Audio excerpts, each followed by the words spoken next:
Selamat pagi, siang, sore, malam, Mbak Raisya. Kami dari kelompok 4 yang terdiri dari Angel, Farhan, Hanif, dan saya sendiri, Eleana, selaku moderator, akan mendiskusikan salah satu berita hoax yang pernah heboh di aplikasi WhatsApp pada tahun 2018-2019, yaitu Jokowi mempercepat UU Dwi Kewarganegaraan demi Cinaisasi Indonesia yang didapatkan dari eramuslim.com.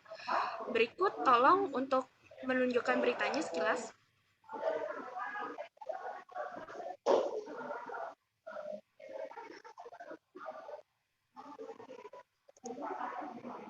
Baik, cukup sekian.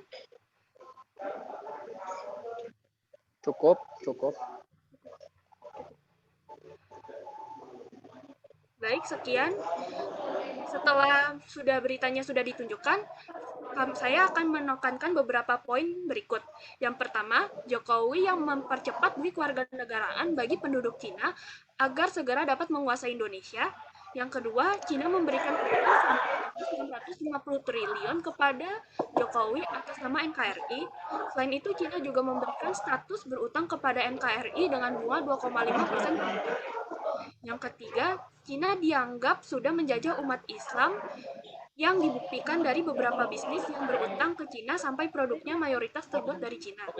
Adakah yang ingin menyampaikan tanggapan atau pendapat mengenai beberapa poin penting yang saya sampaikan, atau ingin menyampaikan hal lainnya yang di luar poin yang saya sampaikan? Saya Angelika ingin menyampaikan pendapat mengenai berita tersebut. Apakah suara saya terdengar jelas? Baik, suaranya Sudah jelas. Suara jelas. Kalau menurut diri setelah membaca teks tersebut, saya tidak mempercayai berita itu adalah karena penulis berita ini tidak mencantumkan bukti-bukti transaksi yang dimana dia menyebutkan bahwa utang itu memiliki bunga 2,5%. Dia menyebutkan berapa besar dari utang tersebut. Selain itu juga ada beberapa perusahaan yang dia juga sebut, tapi dia tidak mencantumkan bukti transaksi mendasarkan opininya dalam teks tersebut. Bagaimana menurut pendapat teman-teman?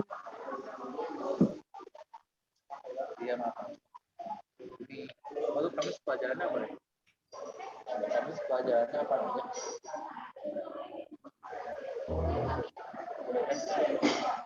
Baik, terima kasih Angelika atas pendapatnya. Jadi menurut Angelika bahwa berita ini merupakan berita yang tidak valid karena tidak mencantumkan bukti transaksinya secara persis dan tidak ada sumber yang pasti mengenai keuangan-keuangan ya. Jadi ini termasuk salah satu berita yang mengeluarkan keuangannya secara subjektif. Adakah yang ingin menyampaikan pendapat Angel atau ingin menyampaikan tanggapan lain?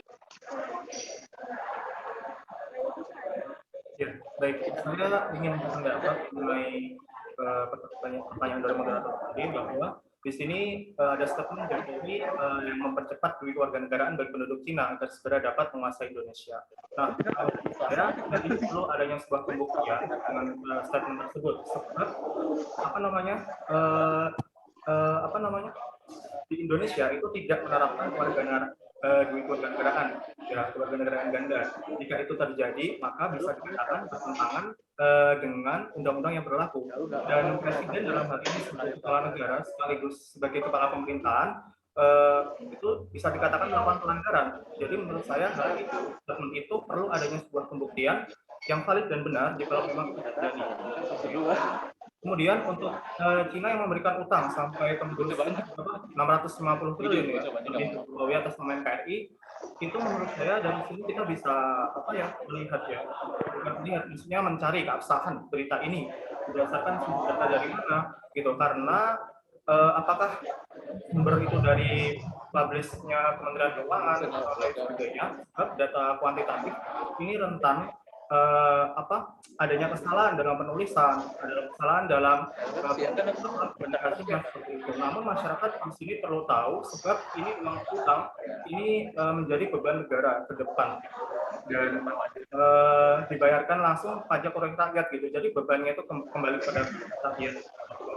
Kemudian untuk China yang menjajah umat Islam ya, umat beragama dengan beberapa produk-produknya, itu menurut saya gini, menjajahnya itu dari mana gitu? Karena kita tahu bahwa China sendiri itu kan merupakan salah satu negara yang menguasai perekonomian dunia. Beragam produk berasal dari China, bahkan made in China. Jadi jauh sebelum isu itu muncul, memang China itu sudah banyak memproduksi berbagai macam produk dan diekspor ke negara lain, salah satunya di Indonesia. Dan saat ini yang kita pakai termasuk juga salah satunya adalah dari China. Dan jika dirasa menjajah, seharusnya bukan hanya menjajah umat Islam saja yang menjadi korban, tetapi juga untuk agama lain di Indonesia seperti Hindu, Buddha, Konghucu, dan lain sebagainya gitu. Nah, kenapa hanya Islam saja? Ini yang menjadi suatu pertanyaan, apakah ada urgensi atau kepentingan dari sekelompok golongan?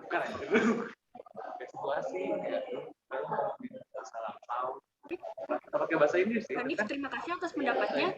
Jadi menurut Hanif bahwa penerapan UUD kewarganegaraan dalam berita ini merupakan kesalahan ya. Jadi kayak menciptakan kekeliruan gitu ya.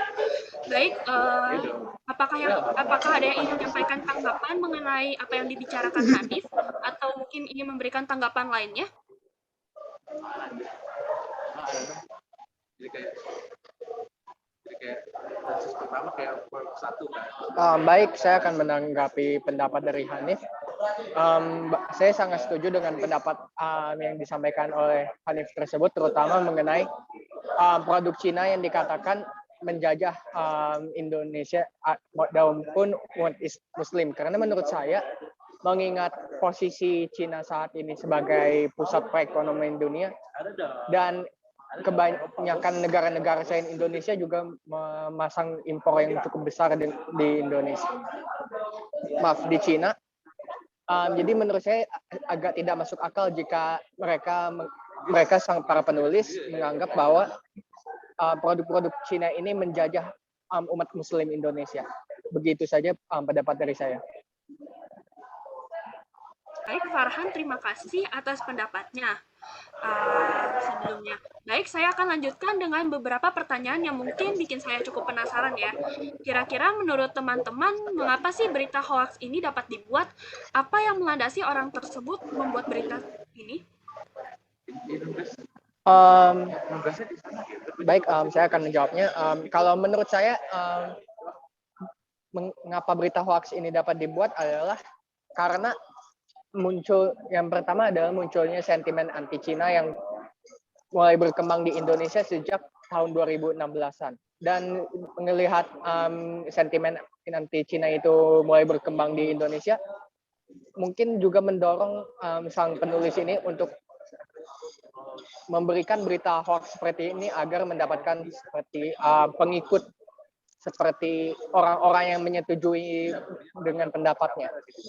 Dan apa yang melandasi orang tersebut adalah selain ingin mendapatkan pengikut adalah mungkin ada unsur politik di baliknya, di mana orang yang membuat berita hoax ini sepertinya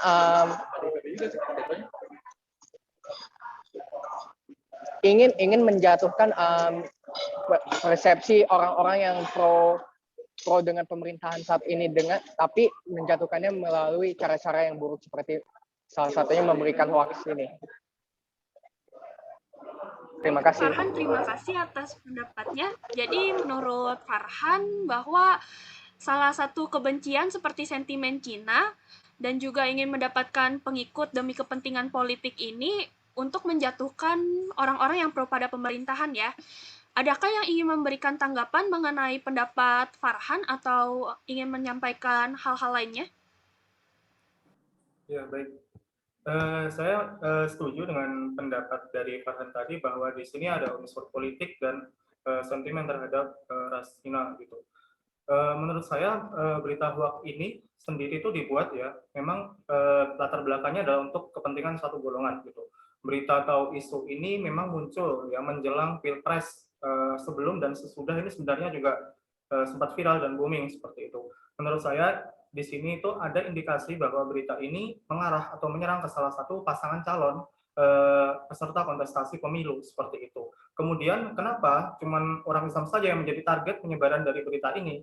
Karena Islam di Indonesia menjadi majoriti merupakan basis suara pada kontestasi pemilu tersebut gitu. Saya menduga ada politisasi agama sehingga hal ini dapat memperkeruh sistem demokrasi di Indonesia yang dampaknya hingga saat ini marak kita temui bahwa adanya suatu kasus seperti ujaran kebencian, kemudian ada penistaan agama dan berbagai kasus lainnya. Pada masa Pak SBY, padahal sebelum Pak Jokowi ini jarang kita temui ada suatu kasus tersebut gitu. Tidak bisa dipungkiri bahwa perkembangan teknologi dan komunikasi itu dapat menjerumuskan orang, termasuk kita juga, untuk dapat dengan bebas mengakses beragam informasi di berbagai media tanpa berpikir kritis akan suatu kebenaran dan dampak yang akan ditimbulkan di masyarakat. Seperti itu. Baik, terima kasih Hanif atas pendapatnya. Selanjutnya, apakah ada yang ingin memberikan tanggapan mengenai apa yang dikatakan Hanif atau ingin memberikan tanggapan lainnya? Kalau dari saya setuju dengan pernyataan dari Farhan dan ditambah lagi dengan pemikiran dari Hanif. Dengan pendapatnya Hanif bahwa isu hoax ini muncul menjelang pemilu, dalam kurun waktu yang dekat dengan pemilu. Selain itu juga dalam teks ini terlihat sekali subjektivitas dan dituliskan dengan emosi karena mengarahkan kepada pemerintahan. Teks ini mengarah kepada pemerintahan mengkritik Jokowi. Ada kemungkinan bahwa alasan berita hoax ini dituliskan adalah demi kepentingan golongan. Dan seperti yang Hanif bilang tadi, di Indonesia mayoritas agama adalah Muslim. Lebih mudah, bukan lebih mudah, tapi dengan mempengaruhi mayoritas ini juga bisa mendapatkan suara yang banyak dengan dekatnya waktu pemilu itu. Baik, Angel, terima kasih atas pendapatnya. Ternyata berbahaya sekali ya orang-orang yang seperti teman-teman sebut, seperti ada sentimen anti-Cina, lalu ada kepentingan golongan, lalu juga memanfaatkan golongan mayoritas itu membuat berita hoax seperti itu. Oh, tadi kan ada beberapa sumber nih yang disalahgunakan oleh penulis berita seperti undang-undang. Mengapa sih penulis tersebut menggunakan sumber tersebut untuk disalahgunakan dan bagaimana caranya penulis ini menyalahgunakan informasi tersebut?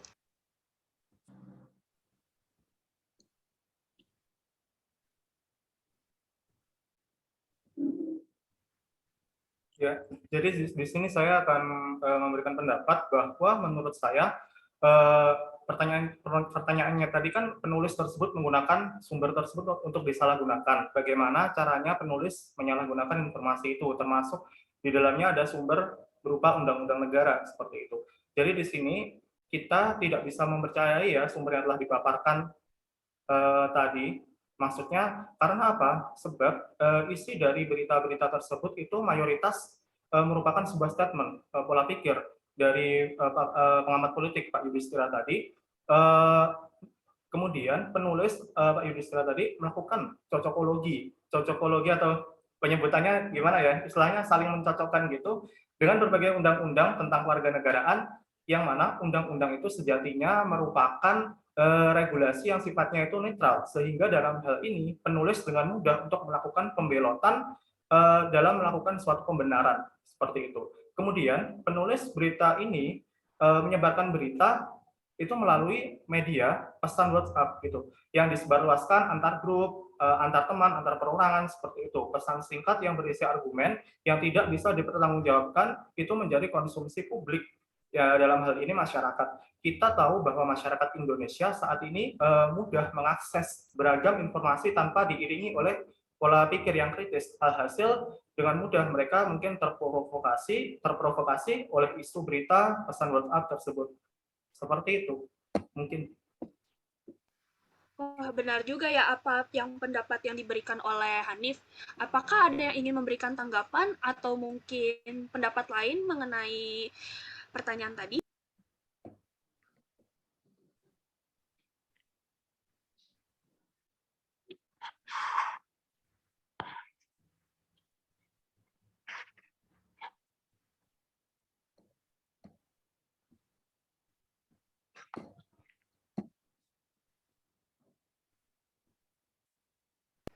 Baik, saya ulang sekali lagi pertanyaannya, apakah ada yang ingin memberikan tanggapan atau pendapat mengenai apa yang Hanif katakan atau pertanyaan?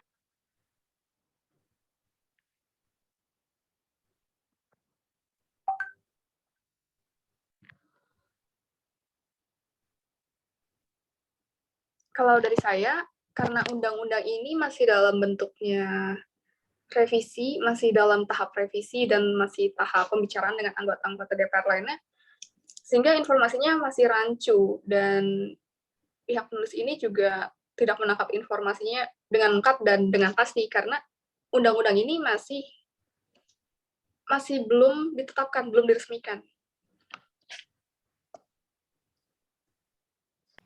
Baik, Angel, terima kasih atas pendapatnya. Lalu, Farhan, apakah ingin memberikan tanggapan?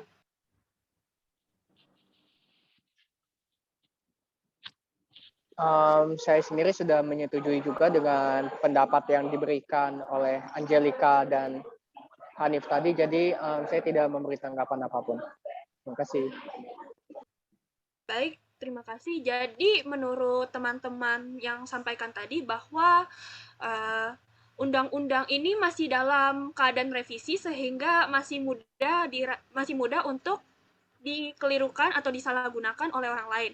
Seperti yang Hanif katakan tadi bahwa dengan membelokkan informasi-informasi yang ada sehingga menimbulkan kesalahpahaman. Dengan begitu gilanya informasi yang disalahartikan untuk mencapai ambisi pribadi, pasti ada efek samping nih dari hoax tersebut. Kira-kira apa sih efek samping dari membaca hoax tersebut dan siapakah kira-kira yang mendapatkan keuntungan dari hal tersebut?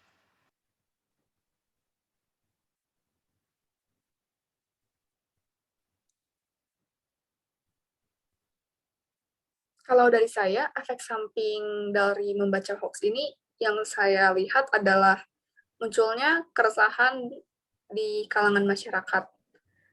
Karena ini juga menggiring opini publik. Pemerintahan itu adalah bagian yang paling penting, bukan bagian yang paling penting, tapi salah satu bagian yang vital dari suatu negara.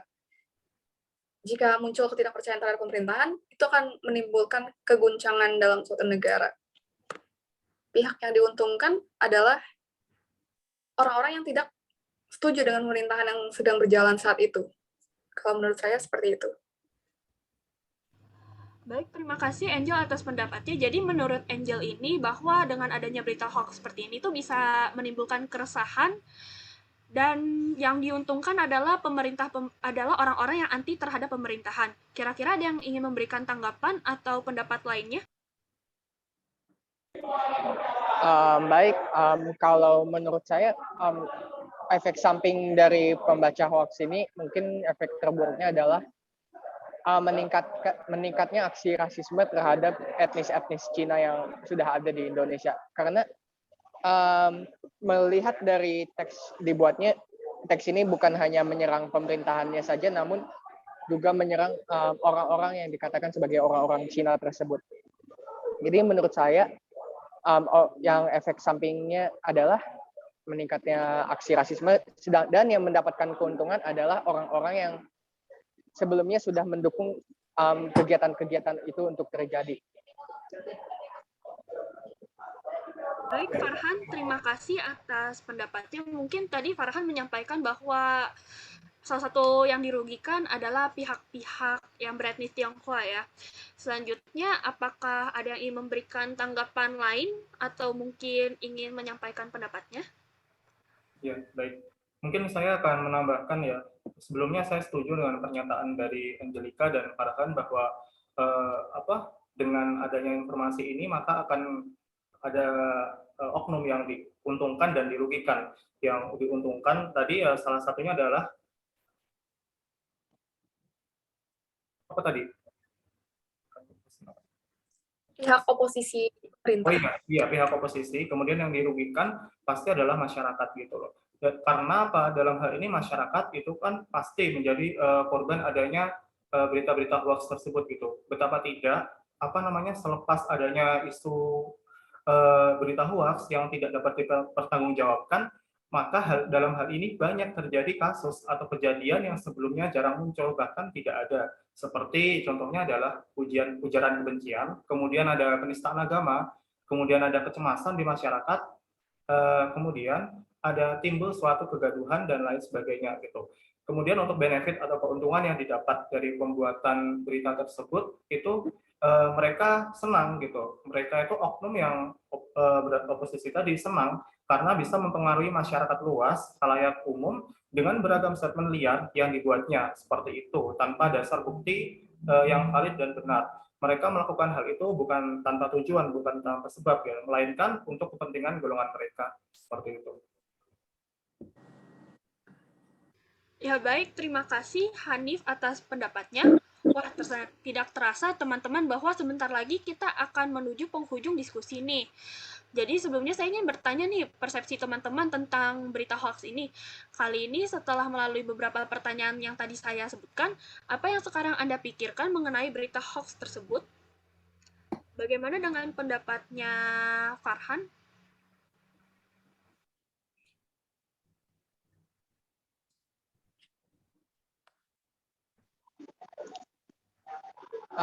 Baik, yang saya pikirkan mengenai berita hoax tersebut adalah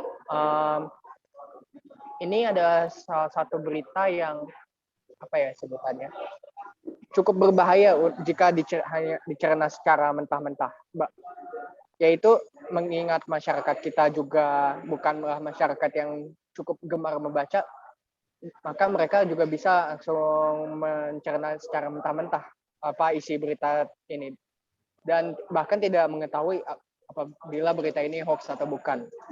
Dan nantinya masyarakat yang sebelumnya sudah mencerna mentah-mentah juga akan tergiring opini berita tersebut dan akhirnya memiliki ide-ide atau aksi-aksi yang mungkin didukung oleh para penulis berita ini seperti aksi rasisme terhadap masyarakat Tionghoa. Mungkin ini pemikiran saya. Baik, terima kasih dengan pendapatnya Farhan. Selanjutnya, Angel, apakah ingin memberikan persepsinya mengenai berita? Sejalan dengan pemikiran Farhan, benar sekali bahwa untuk membaca berita-berita yang beredar sekarang ini, itu diperlukan kemampuan untuk berpikir kritis. Karena jika dibaca mentah-mentah dan ditelan mentah-mentah informasinya, kita mungkin saja tergiring opini orang tersebut dan muncul rasa emosi. Ketika muncul emosi itu, pemikiran kita menjadi tidak jernih. Karena itu, perlu kembali kita dalami berita tersebut, bahwa untuk mempercayai suatu hal, harus melihat fakta dan bukti aslinya. Kalau dari saya, itu. Terima kasih pendapatnya Angel. Selanjutnya, Hanif, apakah ingin memberikan persepsinya mengenai berita yang tadi disampaikan? Iya, sebelumnya saya setuju juga dengan pendapat dari Angelica dan Farhan bahwa dengan adanya berita hoax ini dapat menggiring opini liar dari mungkin oknum-oknum masyarakat yang kurang bisa tertanggungjawabkan kebenarannya seperti itu. Dan di sisi lain, di sini saya mau mengingatkan bahwa kita perlu adanya bangsa ini Indonesia perlu adanya membangun pendidikan gitu. Membangun pendidikan untuk menyadarkan masyarakat akan pentingnya budaya membaca, literasi seperti itu. Kemudian untuk berpikir kritis, dalam menyikapi berita-berita hoax tersebut agar tidak terjerumus, gitu, terprovokasi seperti itu. Jadi bangsa Indonesia sendiri perlu memperbaiki kualitas sumber daya manusia, gitu, untuk bisa berpikiran yang maju seperti itu. Dalam hal menangkis melawan berbagai berita hoax seperti itu. Itu saja menurut saya. Baik, terima kasih atas pendapatnya Hanif. Sekian dari diskusi kami mengenai berita hoax tersebut. Pada intinya, berita ini merupakan salah satu berita hoax dari sekian banyak berita hoax yang disebabkan karena adanya kebencian dan juga kepentingan-kepentingan golongan, terutama dari oposisi, untuk memenuhi ambisinya itu, yaitu menjatuhkan pemerintahan yang sekarang ada ini. Hal ini mungkin sangat merugikan berbagai pihak, khususnya dalam orang-orang yang disebutkan, yaitu etnis Tionghoa, dan juga orang-orang yang membacanya. Sementara itu yang diuntungkan adalah pihak-pihak oposisi yang membuat berita tersebut. Maka dari itu, dari yang diskusi yang didapatkan bahwa perlu sekali literasi yang kritis dan juga pendidikan untuk menegakkan bahwa adanya berita-berita hoax yang marak tersebar di Indonesia ini. Jadi sekian dari itu, kami izin untuk mengundurkan diri. Mohon maaf bila ada kesalahan. Terima kasih.